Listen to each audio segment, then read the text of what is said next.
We're back. It is the Tilehurst End podcast, episode C-137 for all you Rick and Morty fans out there, or just episode 137 for the rest of you. My name is Dan Wimbush, editor of the tilehurstend.com, and we've got a lot to catch up on after a couple of weeks off. We all started the international break high and full of joy after a great transfer window and a win at Birmingham. Fast forward a couple of weeks, and it's not been quite so good. 1 point from 6, defeat home to Bristol City, and a draw at Griffin Park. We'll look at whether there are signs of positivity to take from those results, or if we should start getting a little bit worried. Thank you very much to everyone else who has joined us for this show. Before I introduce my co-host today, a very big thank you to everyone who continues to help the show via patreon.com/the That's patreon.com/the It's our electronic tip jar. It's our crowdfunding source. It's how you directly help this show grow and help the website. So thank you to everyone who continues to put their hands in their pockets. You don't have to give a lot, although if you want to give loads, please do. A couple of quid a month makes a massive difference, and if you're in that upper tier and give a little bit more, you might even get your hands on a Tilehurst End mug, as I shipped one off to Sweden the other week, and I was delighted to see they actually arrived, so good to see it in the right hands, Anders. Right, anyway, with that plugging out of the way, my co-host today, he's back. It's his season debut. He missed the pre-season due to injury.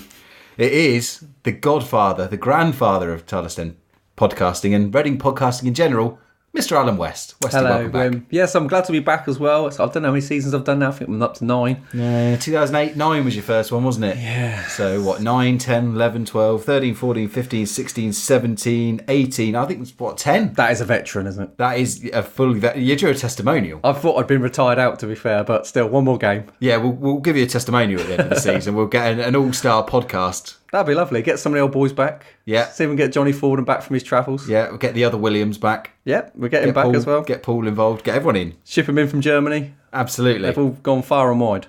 Yeah, so again, patreon.com if you want to fund Paul's trip over from Germany. On my testimonial. Yeah, for Westy's podcasting testimonial.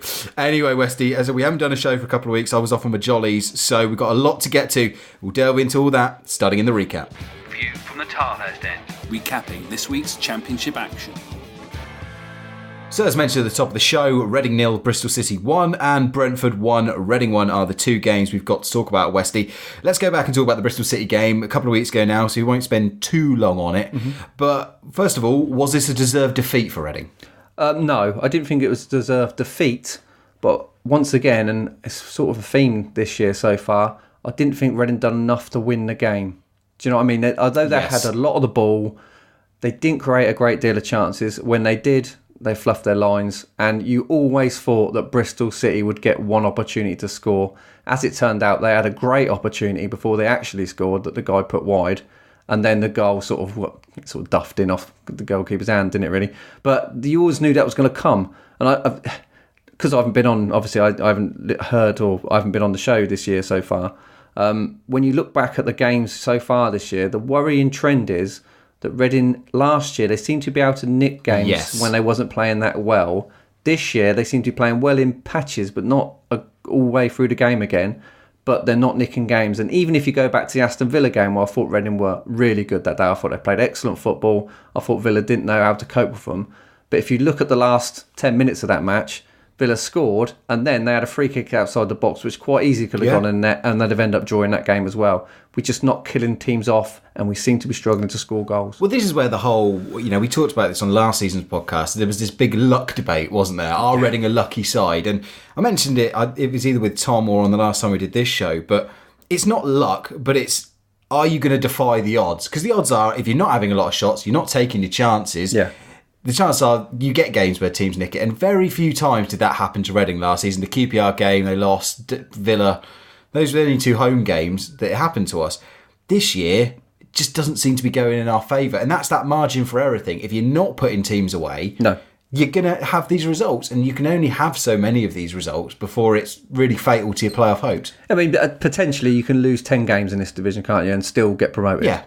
The chances are that even a team that wins the league probably lose 7 or 8. Okay, so you can lose 10, but we've lost 3 already. We lost at QPR, Preston, Bristol City. We've lost 3, so we've lost 3 already. So that's not a great start out of 8 matches, is it? No, not at all. 7 matches. And look, as I said, in isolation, I mean, Bristol City are a good side. Look at the results they've had since they won that game. They've drawn against Wolves. So they're not a bad side at all. So this isn't a fatal result. This isn't against a complete bottom dwelling. This isn't losing at home to Burton, for example. So we shouldn't go completely over the top because we've lost at home to Bristol City. But those are the games you really do need to at least not lose if you want to be in that top 2, top 6 mix. Yeah, and I don't want to be too down on them because I thought on the day it was a defeat, but it wasn't like they deserved to lose the match. No. I just didn't think they'd done enough to win it, and I thought 0-0 would probably have been a fair result on reflection. But like you say, we just didn't kill them off when we should have done, and then we paid the price in it ultimately. And I suppose even moving to the next game, Brentford, similar sort of thing really.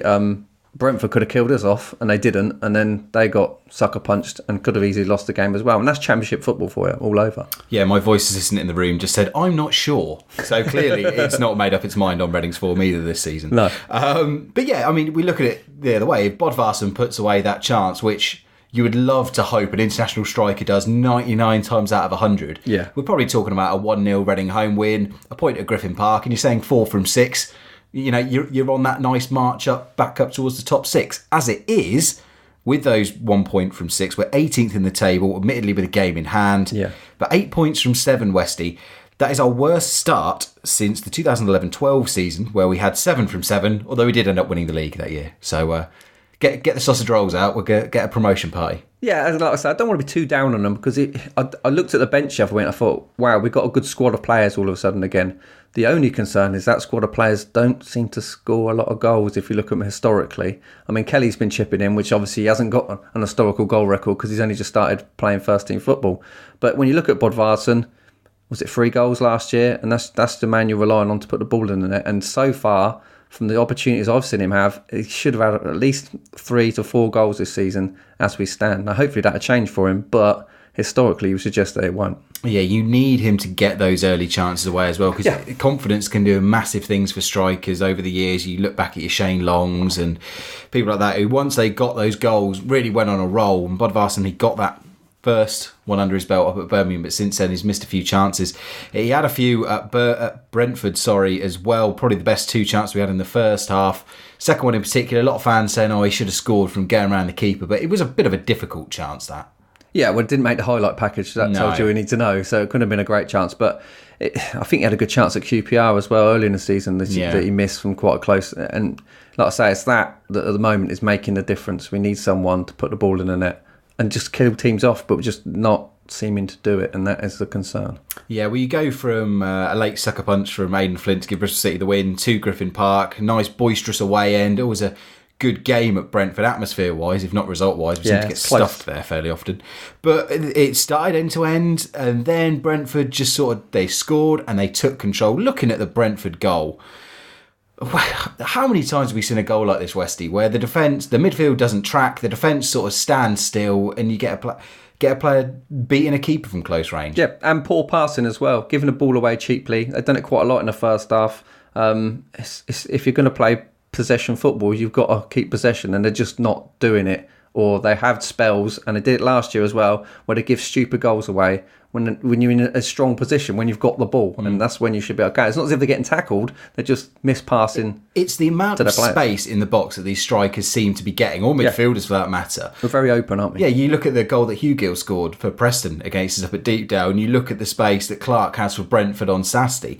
Well, there's nobody blocking him off. There's no tracking. I looked at Joe Vandenberg for the goal, and he just gives up. He gets beaten in the tackle, and they just sort of just jogs. There's no sprint, I'm going to keep up with you. He gets away. Ultimately, it's not Vandenberg's job. It's the defence is the final line.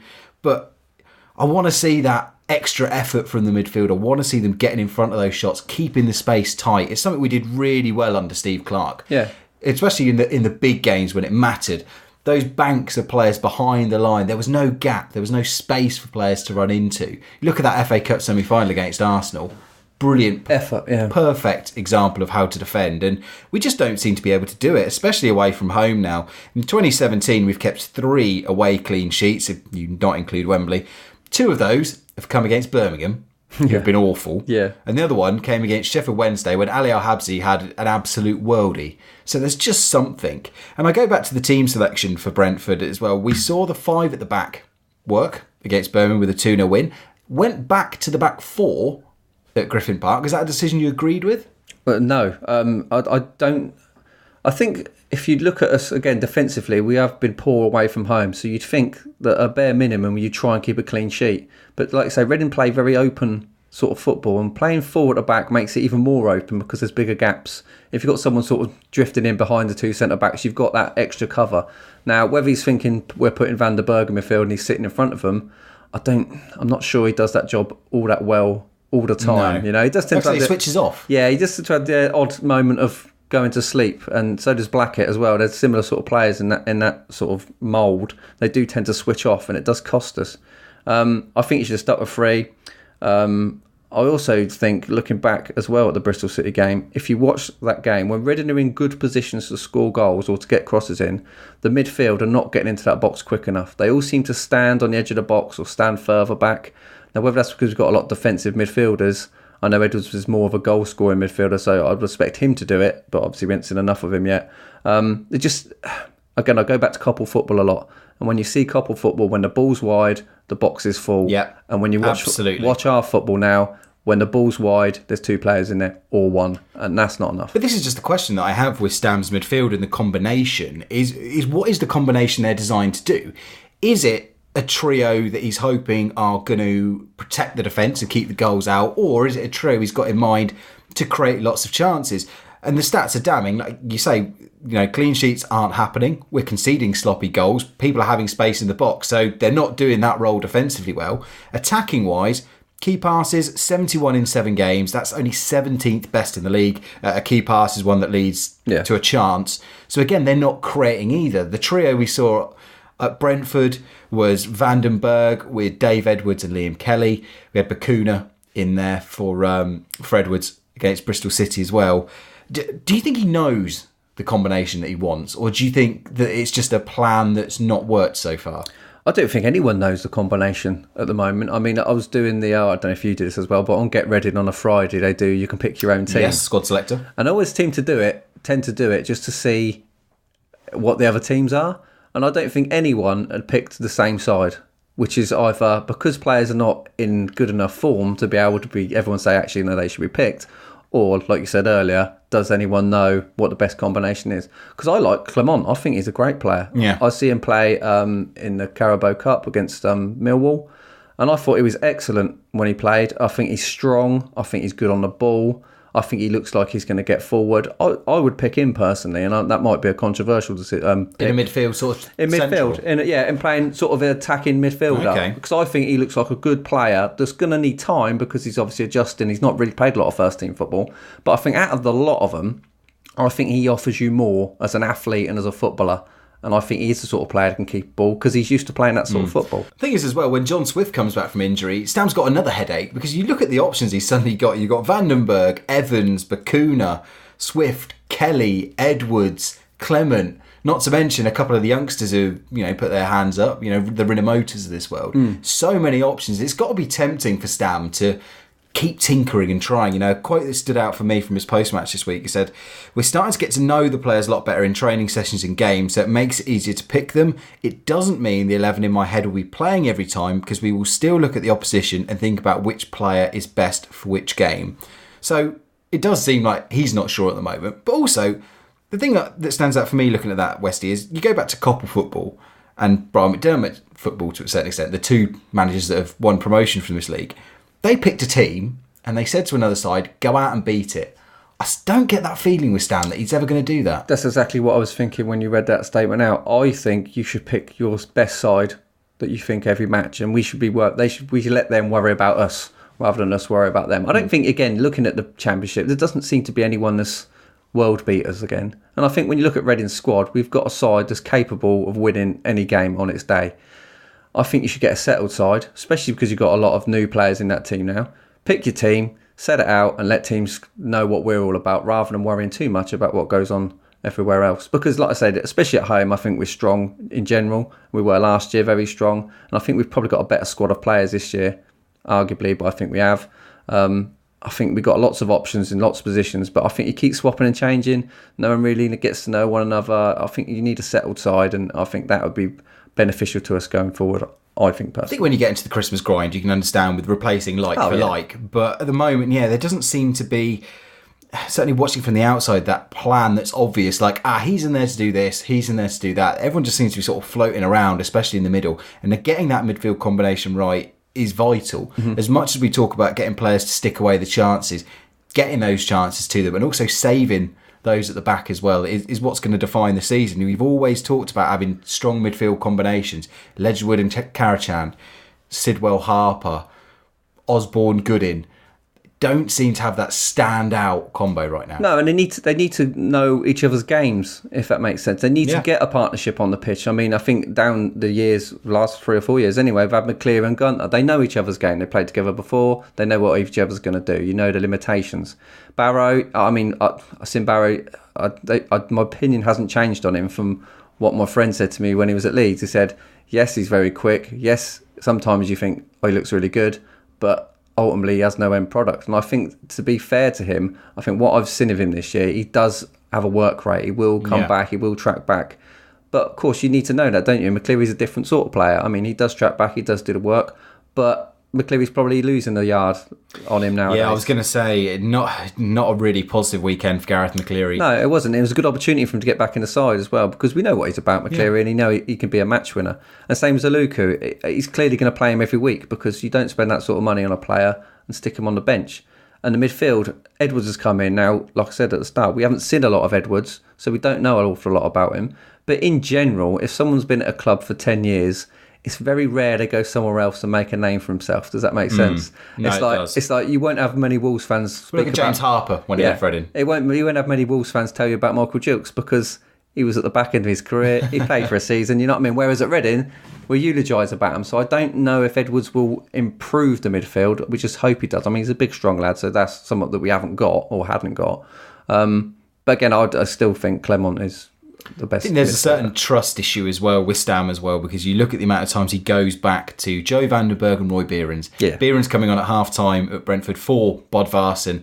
Whether it was a slight knock or a tactical sub, it hasn't been clear from what he said post-game, but he trusts those two players, and he doesn't seem to necessarily trust other people in the squad. Your Thiago Aloris, other people in that team. He doesn't clearly have that same level of commitment. And the flip side to that is you earn trust, don't you? Yeah. So obviously them players haven't done enough to prove themselves to him yet, in his mind anyway.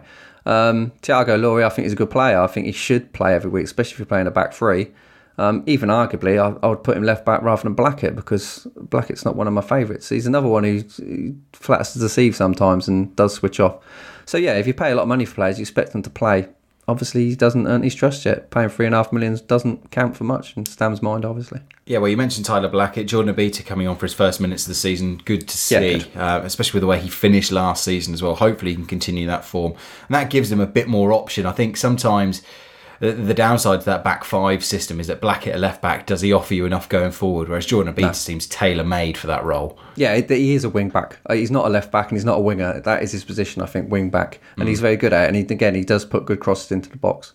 So overall, Liam Kelly gets the penalty midway through the second half. Soft, wasn't it? Yeah, a little bit soft. I'd have been upset if I had been given the second one was probably close to a penalty than the first one. Yeah, but you give the first one, so you won't get the second exactly. You get the penalty, you get the goal, you escape from there with a point. It was a game we lost last season, so I suppose you say, well, that's a positive. But is that how you left the game? Did you leave the game thinking, okay, all right, we've got a point here? Or did you go, have we only got a point against a team that were 23rd? I thought we got away with it, to be fair. I thought they could have been out of sight before we got back into the match. In the end, Luca hit the crossbar, we could have won the match, but I think we got away with a point. Whereas last week we should have got away with a point and didn't.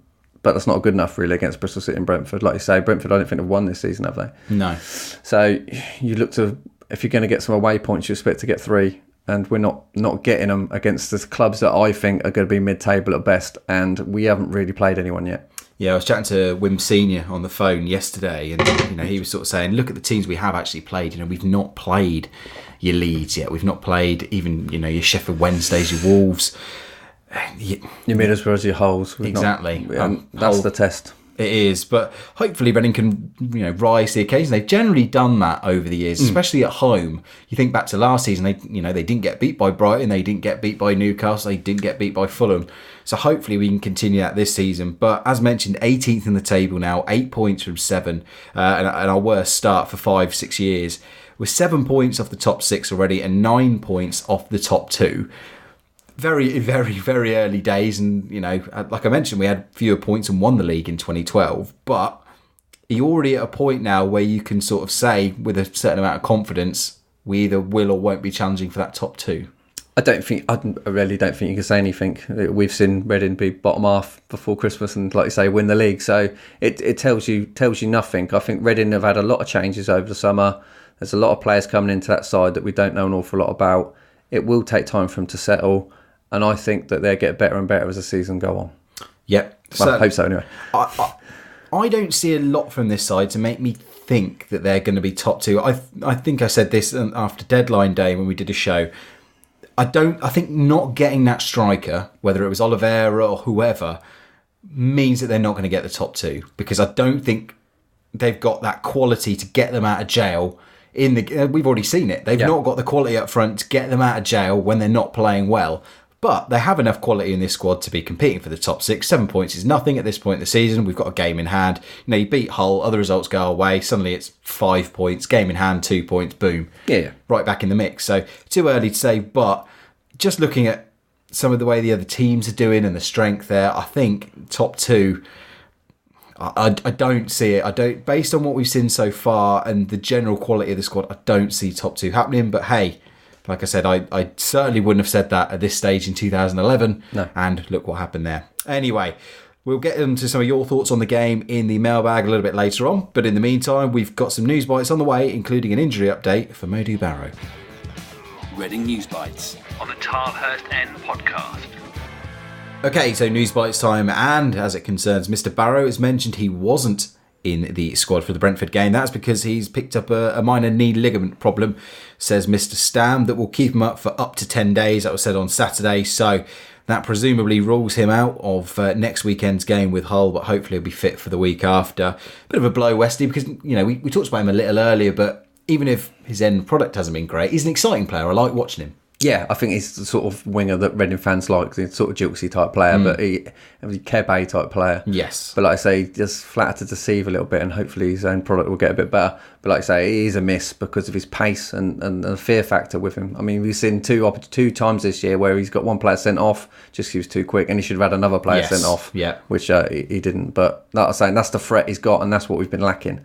Yeah, and you never want to see any sort of ligament type issues with quick, pacey players as well. It's never a great sign, but fingers crossed it's just a minor knock and he's back. No worse for wear. And moving completely away from on-field issues to off-field issues, a couple of stories related to trains, one positive, one negative. We'll start with the positive, and that if you've been waiting for that elusive Green Park train station, well, it might just move a step closer next week, with reports that the council are set to agree their spending on it at a council meeting next Monday, the 25th of September. So Westy, finally looks like we might have a train option, although based on where it is and all the rumours, I wouldn't expect too much. Yeah, I wouldn't hold your breath for that one. But like I say, it would be useful. It'd be useful for the people that work there as well, I would have thought. Yeah, exactly. So hopefully, fingers crossed, we can find it. At least if it's there, it's an option, even if it's not the best option. So fingers crossed they approve it. And unfortunately, the negative story, did you see this, Westy, about the flare? Yes, I did. I didn't read it, but I did see the headline. So for those of you who haven't seen this story, a group of supposedly Reading fans let off a smoke bomb on a train going to Brentford. Now, at any point, this would be an absolutely moronic and idiotic thing to do. However, given events that we saw in London last week and the terrible terrorist incident there, an even stupider thing to do. Yes, I'm sure it was done as a matter of horseplay and stupidness, but like I say, at the present level of fear factor there are around trains and tubes and bombs, that is a technically stupid thing to do. Beyond moronic on any level, and I'm sorry, if the only way you think you can have a good time and get fans motivated for a game is letting off a smoke bomb on a train, just give up. Just give up. It beggars belief what some people think is fun. Well, Reading Football Club released a statement. They've said Reading Football Club wholeheartedly condemns the dangerous and extremely irresponsible behaviour seemingly displayed by an individual or individuals whilst travelling on a train to watch us play Brentford yesterday afternoon. Behaviour of this nature is entirely unacceptable. As a club, we actively assisted the relevant local authorities with an investigation into the incident, and we openly appeal to our fans to report any information which may assist in the identification of those responsible to the British Transport Police. We also acknowledge that the vast majority of the 1,650 away fans behaved impeccably in backing the team from the first whistle to the last at Griffin Park and should be commended for their superb support yesterday. You wholeheartedly agree with pretty much everything there. If you do know who these people are, shop them in. If they didn't have anything directly to do with it, the video evidence is there. I'm sure they'll be cleared. But it just, as I said, moronic. I don't want to spend too much longer on it. This whole no pyro, no party attitude beggars belief. Again, totally inappropriate and completely stupid, and like you say, idiotic. And whoever did it, you're a fool. Indeed. Would you say an unprofessional joke of a fan? This is a definite unprofessional joke of a fan. Agree. Or commuter. Yeah, or commuter. Yes. And look, let's not tar again as the end part of the statement from Reading. So let's not tar the entire away fans. This looks like a very small majority of idiots. Minority of idiots, should I say, rather than any sort of backing. It was probably one idiot, to be fair. Yes.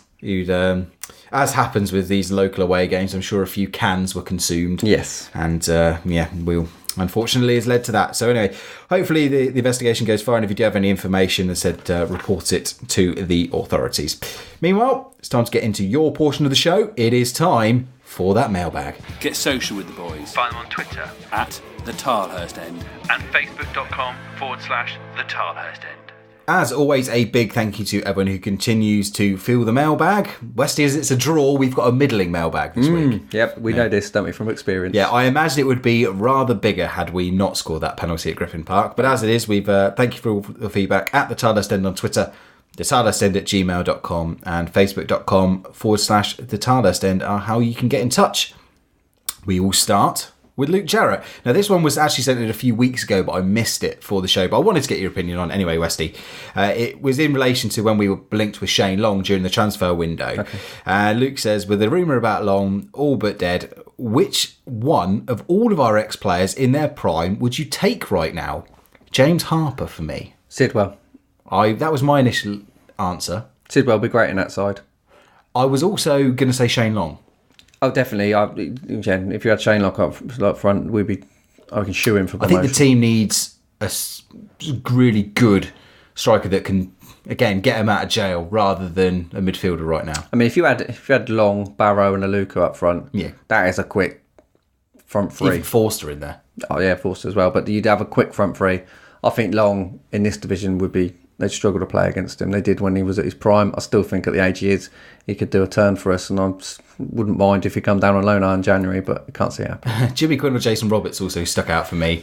It's really difficult with Quiddy because you just don't know how he would translate to this football, but he could do bits of everything. Oh, he's a goal scorer. Score goals, simple as that. I've well publicised what I think about Roberts. I thought he was a player that turned an average team into a good side, just being but one man, and he was brilliant. So yeah, any one of them really. Yeah, lots of options. Yeah, I think it says so, and we can come up with so many options. We could. Nicky Shorey as well, I think we do. Sure, he's the only left back I've seen win games from left back. Brilliant, absolutely brilliant footballer. And again, he'd walk into that team. Yeah. Probably now. Well, yeah. I think he was last seen playing for Hungerford, so I don't know what he's doing now. So thanks for the question, Luke. Apologies we didn't get out a few weeks ago. Robert Stevens asks, should Yap stick with the 4-3-3 away until he finds an effective functioning midfield, or revert now to 5-3-2 away with 4-3-3 at home? That's what I would do. The last option, 5-3-2 and 4-3-3. Yeah. I can understand the argument with, we said it earlier, you almost want to find that 11 and stick to it. But I just think, just generally based on the way Reading play, I think you have to go to that back five away from home. Yeah, definitely. I think just make them solid, stop them conceding goals, because like I say, if you ain't going to score a lot, you need to stop conceding them. If they start smacking teams 3-4-0 playing 4-3-3, yeah, great. Then you move that and you start saying, okay, like we said, you stick to that same side week in, week out and make teams beat you, but they're not doing that. No. So for now, you almost kind of have to be a bit more pragmatic. It's kind of the curse of modern football, really. There's not a lot of teams that sort of tend to keep the same 11 every week, is there? No. I think got such big squads and so many people that need to play that to keep everyone happy, you just have to rotate. Yeah. Unfortunate, really. Gone are the days when you literally had 14, 15 players in your squad, and that was it. Yeah. You used to see Uwe Hartenberger every 5 games. Yeah. Pop up. On the flip side, if we've got a load of injuries, we were playing the same 11 every week, and the bench was really weak. We were complaining about that as well. Exactly. Got different days, different eras. Steve Curtis asked the very important key issue that's been plaguing all Reading fans this week. Tea or coffee? Are you a tea man or a coffee man? It's a difficult decision. I used to drink a lot of coffee, but I reverted from doing it, so I've gone back to tea. Okay, I'm firmly in camp tea. I've never really got on with coffee. I like a hot chocolate as well. Ooh, curveball. Curveball. Okay, well, interesting. Anyway, See, we can't even pick what we'd like. I know, tea, exactly, coffee, and hot chocolate, let alone a midfield. Yeah, indeed. Matt says, only 2 teams have scored fewer goals than us so far, Birmingham and Bolton. The lack of a goal-scoring striker already taking effect. Yes, it is, definitely. But again, we're not creating enough chances either. And again, that comes from the fact that when the ball's getting into the box, there's not enough players in the box trying to score goals. Yeah, and that stat I put out about key passes, I think we're 18th in the league for key passes. So it's not like we're... Brentford had a fair argument for saying they're underplaced, because if you look at the amount of shots and stuff they've had, they're up the top and just can't do anything. But Reading aren't even doing that. So it's not like we're sitting here talking about 4 or 5 amazing chances a game that are not being finished. And we said it last year, we didn't create a great deal of chance last year, except for we had Kermaggood and Swift putting the ball in it then. At the moment, that's not happening. Yep. N. Cole, RFC 92, says, how many points do you think we'll get out of our next 3 games? I think maximum 9, minimum 7. What do you think? I'll take a minimum 7. Yeah, I think you take 7 out of 3 matches all through the season. Be good enough, wouldn't it? I'll be again. It's Championship football. You don't never know what you're going to get. Anyone can beat anyone. Well, the next 3 fixtures, because I couldn't think who the third team was. We've got Hull on Saturday. Then on the Tuesday, it's a trip to Millwall, and the following Saturday, it's Norwich at home.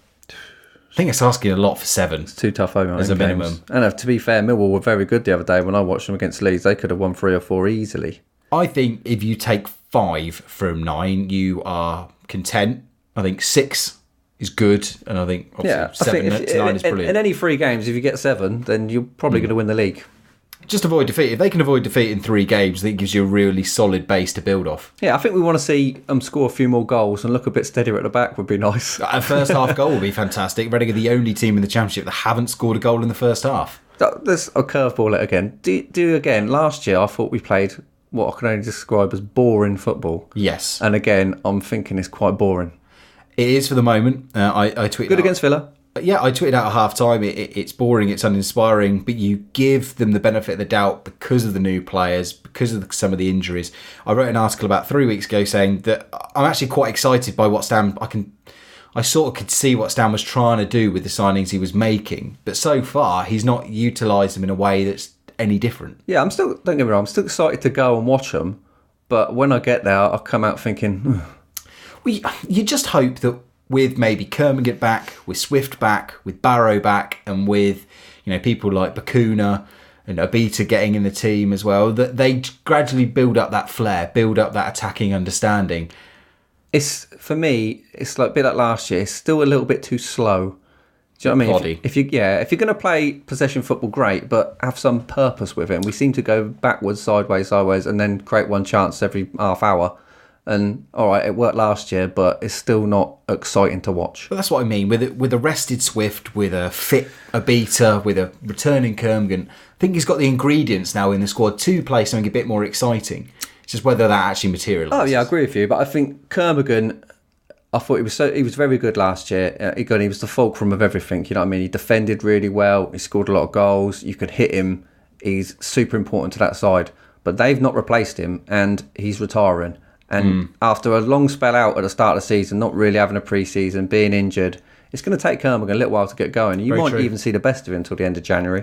Yeah. And then it'd be too late. Yeah, look, I'm not going to sit here and pretend it's been entertaining so far, but hey, look, I said I give them that pass. I give them those few weeks to bed those players in and then see what they can do. But look, put it this way, I'm not rushing out to rewatch the YouTube highlights 3 or 4 times. No, there's not a lot of them in general. Yeah, the season DVD is very short at the moment. Yeah, and I think it might. It's like one of those. It's like one of those flip books. Yeah, I think that's all you need. That's why Reading tend to be on the back end now of the old highlights programs, because there's not a lot of highlight to watch. Yeah, it's a GIF. Pointless. You can get it all in one GIF at the moment, I think, rather than seeing the whole thing. Anyway, Nick Beckett says, has work resumed on the new training ground? That would be a good indication of the owner's long-term interest. Well, it's our understanding on this issue that work is ongoing, that they are still in the final sort of planning and preparation, and there might be some very early work going on. I think they just need to sort of figure out exactly what they want to do with it, is the general sort of understanding. But look, they have to build it, because if they don't build it, they'll lose Category 1 status. So I think the owners put out a statement a few weeks ago talking about their how they're keen to do it. I know Nigel Howe is working away in the background on bits and pieces as well. So yeah, it's our understanding that the work is still going into it, albeit I don't think we're at a stage where they're building pitches and building buildings. I think it's just those sort of final plans. But look, if it doesn't happen, we're going to lose the academy. That's it. Well, we'll lose a Category 1 academy anyway. Yeah, it will happen. They won't let that happen, I wouldn't have thought. Yeah, absolutely. Sam Ferguson says, is it over-reductive to say that we have signed a lot of players and Stam just needs time to bed them in and find his best side? So this is just kind of what we were just talking about, Westy. Is it just a case of you think that it's all going to click into place soon, we just need to be patient, or are there fundamentally bigger issues that you think are going to get in the way? No, I just think they need time to sort of settle in and again, I know they've got a pattern of play, but I don't think people know how to play in it yet. And even the players that have been there before, there's been big size change. That front three is completely different. The midfield, there's 2 or 3 players that are coming in there that have not been there before. After they've had a little bit more time together, I'm sure that eventually it'll click in. But again, I think still you need to start picking an 11 and letting them work with it. Yeah, you look at the past successful Reading sides and how long it took them to sort of really get into their strides. I mean, we can talk about the 2005-6 team as much as we want, but that was a freak side. Yeah. You look at the other successful sides and define success by getting into sort of around the playoff mix and things like that. As mentioned, that Brian McDermott side was on fewer points at this stage. The season before that, when we got to Wembley as well, we had a shocking start. I remember we lost at home to Scunthorpe, didn't we? We had a really ropey side, and once they signed a few players like Ian Hart, it slowly got going. And even last season, it took them a while to get into stride. It did, and like I said, I just think you need to let them have the time, because we know they've got some good players. They've got a good squad of players, and they've got some good individuals. But they need to know how to play in the team and need to settle in that side and settle with their life. So I said this before, there's a lot of people, I mean, Luca's probably not had to move. He's lived in Fulham anyhow, so he's fine. But a lot of people move around the country, and it does take a little time for their family to settle, for them to settle. Edwards is a prime example. He's been at one club for 10 years. Now his whole life must have been there, his kid's life, his wife's life. And that does take a little while to go and say, okay, we're going to move now. Move your schools, settle as a family, and sometimes it takes players 3-4 months to get settled at a new club, and they're human, you know what I mean? We tend to think they're just going to come in and get on with it, but it doesn't happen that way. It's not like a mechanical part that you just plug into a machine and it just starts working straight away. And I think from experience of watching football over the years, you've seen players for the first... I mean, Shane Long, I nearly hounded him out of the club, and now I'm asking for him to come back. You know what I mean? And Adam Federici. This is what I'm saying, yeah, and Adam Federici. So you do tend to see players progress as players when they've had a little bit more time to settle, and we've got a lot of young players as well that need that time. There is nobody in this side that I was asked in the pre-season a question by a magazine. It was like, who could we pay you to drive as far away from the football club as possible? I don't think there's anyone in that squad where I think you are rotten or you are just bad. Do you know what? I've booked minibuses before. I've had that same question, and I don't think there's not a player in this team that I don't like. Yeah, do you know what I mean? no, There's not a player who say, don't play him, he's abysmal. Yeah. They're all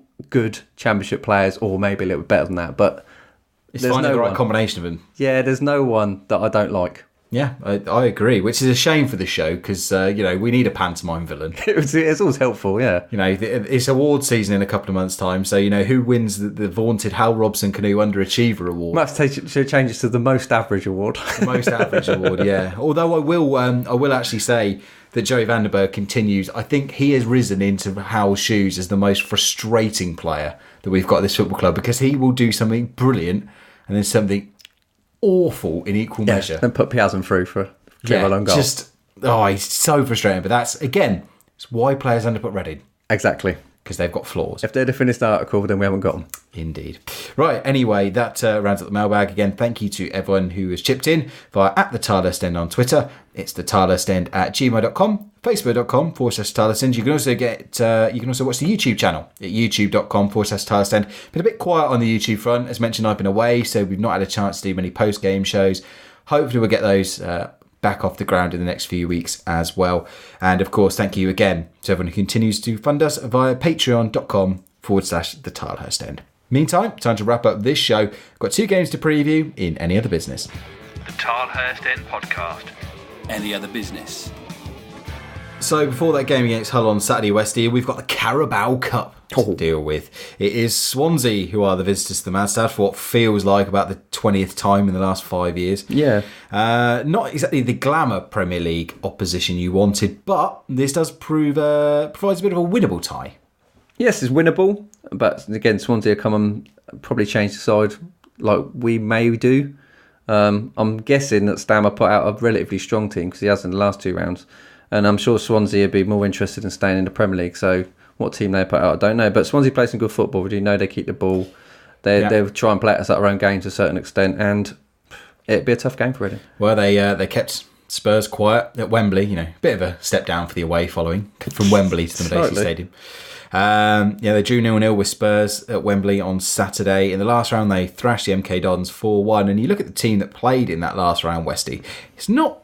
I'm sure there's a few changes in there, but it's a pretty strong side. There's not a lot of complete unknowns in that side. You've got your Tom Carrolls, your Jordan Ayers, your Tammy Abraham. We know what he can do. Angel Rangel, I think he played in the playoff final. He's been there that long. Olsen, Bartley, Alfie Mawson, who was in our academy at one stage as well. So lots of strong players. It looks like this isn't one that Swansea are just sort of throwing the kids at. No, again, they have put out some strong sides and they've got some good results. And we said it before and you hear it a lot. It's a lot of cliches, but winning games becomes a habit and you don't want to be going to Carabao Cup and coming to Reading and getting beat. So I'm sure they're going to turn up trying to win the game. And it'd be a good test for Reading because, like I say, Swansea will come and play them at their own game. Yeah, 1 defeat and 4 for Swansea as well. So they're in some pretty good form. The bookies have got this. Reading are 27-10 to win in 90 minutes. The draw is 13-5, and Swansea are 11-10, just better than evens. Favourites for this one. Where would you? It's not part of the prediction league, so where would your money be going? #GambleAware. I think Swansea beat us. You think? Yeah. Score? We won't score many, so let's go 2-1. I actually think we're going to nick this 1-0. Right, you're right. I just think that at the moment, I think Swansea will be too much for us. You talked about Stam putting out a fairly strong side. Would you pick your strongest side for this game, or would you still give the likes of your Kohlas, your George Evans a bit of a run out? Yeah, I think I'd mix it up. I think I'd put some of the subs on that have not played over the last couple of weeks. I don't think it's that important to us. I don't think we're going to win the Carabao Cup. I think if we got to the semi-finals, it would be a near-on miracle, because although teams do play weakened sides, if you look at some of the sides in there, some of the weak teams have got 11 international footballers, so I would just say, we put out some of the players like your Evanses and Beerens, maybe give them a run out, and some of the others that are not there or thereabouts, and say to them, look, you've got a chance to impress me for Saturday. Yeah, I might be more tempted to go for a quote-unquote full-strength side if we didn't have a midweek game the following week as well. But I think asking them to play 4 games in 2 weeks is a bit silly. So. I think you'd look at... I'd give players like McShane and that a rest, because they'd have, over the couple of years, picked up injuries. And you think to yourself, at his age, is there any point risking him for a game like that? There isn't really, is there? No, not at all. Anyway, I said I think we're going to nick this one 1-0 and hopefully a place in round 4 and then a trip to Wembley for Spurs away in round 4, please. After that, it's back to league affairs. Hull at home, managed by Mr. Slutsky. Any excuse to say the name? What a name. Yeah, I know. Childish humour right at the end of the show here. Not in the best of form, Westy. They've only won 2 out of their 9 games this season. They've got a familiar face returning in Michael Hector as well, but it's a bit of a weird looking side, that whole team. They drew at the weekend. Not an overpowering side. No, they're not coping with relegation very well, are they? Same as Sunderland. They seem to be stuttering to start, a bit like Villa did, I suppose, back last year. But I don't know if you see Michael Hector this week. He was called off at the break. Yeah, he very much reminded me of Michael Hector that hasn't progressed at all since he left Reading by the fact that he got caught on a ball and they conceded a goal. Michael Hector is now 25 years old and he has had one season in his professional career that has not been out on loan. Shame, innit? Yeah. It's a waste. Same as Alex McCarthy. Waste. It's just such a shame that these big clubs buy players like that and then just let them rot, basically. Yeah, that's part of the business side of things, isn't it? Because the funny thing is, Michael Hector will probably still get sold for 4 or 5 million. Oh yeah, someone will just buy him. He's probably still a very good player. Like I say, it hasn't changed that much when I see him last, where he tends to make the odd stupid error. I think he only ended up playing about 15 games or so for Frankfurt out in Germany on loan. So he's played 8 times this season for Hull. So he's been a regular. Although as mentioned, he got hauled off at half time. So yeah, I mean they've got some good players. You've got your Seb Larsson's in there, your Dicko. Fraser Campbell is all right. David Myler's a good player as well, like him, and a bit of experience with the likes of McGregor and Dawson. So tough team, but you've got to say this is a game Reading should probably, if they don't win this, you're going to be disappointed. We're at home, so I expect them to win every game in the Championship at home. Like I say, they've not. Like I said, they haven't done well. They haven't hit the ground running, and they don't look like a side that's going to be capable of going straight back up at the moment. So I think you're looking for Reading to try and win that match. Yeah, the bookies have got Reading the 11-10 favourites. This one draw is 5-2, and Hull are 23-10, so just over 2-1. So remains to be seen. Anyway, Westy, I thought I'd bury this right at the end of the show. Not important, but you might be top of the prediction league. For the first time in 10 seasons, I think there's 9 seasons, however long I've been doing it, I don't think I've ever been top. Yep, you are. You correctly predicted a 1-1 draw. It's 2 off Brentford. 2 right. Yeah, you've got 2 fully correct results. We've had a collective shocker. There's no other way to put this. There have been technically 21 points available up for grabs. Your top was 6. Then Mark's got 4. He predicted 2-2 at Brentford, so he got a point for that. Then myself and Johnny, previous champions, are on 3 because we've got 1 correct score right this season. And poor Handbags Harris and Tom Crocker. Tom Crocker's having a shocker.